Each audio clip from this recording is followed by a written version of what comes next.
Ito, halimbawa, bibigyan ko ng senaryo si B. Ito yung baby. Nawalan siya ng malay, pero may pulse. Anong gagawin mo? Nawalan ng malay, pero may pulse.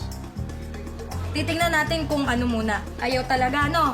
Nawalan ng malay, pero may pulso. May pulso, so hindi CPR yun eh. Choke.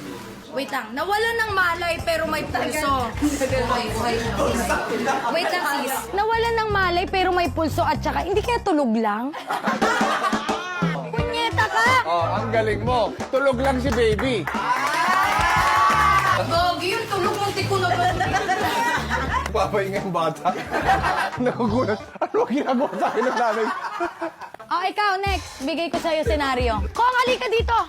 May bata kang tutulungan. May pulso siya pero walang hangin. May pulso, pero walang hininga. Okay.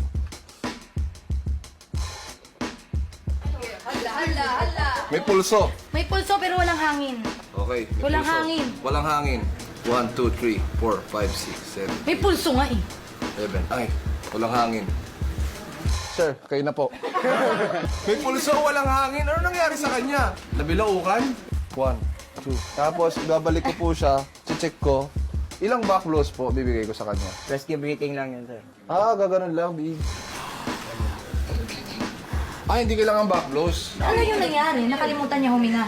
May ganun po. Pero may pulso siya. Ay. 1,000. Okay, sa matanda, titignan natin kung may pulso. Dito natin yan. Yan. Wala. Ngayon, check mo ngayon yung hininga. Wala! Walang ganto. Walang ganto. Wala. I think I'm a princess and you're my prince.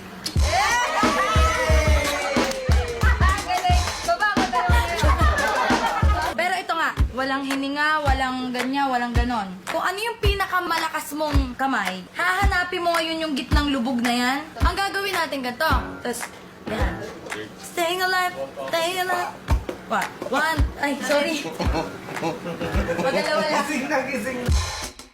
Okay, 30. Pagka 30,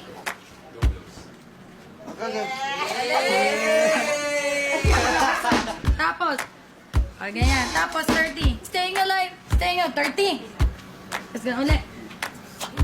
Aalisin.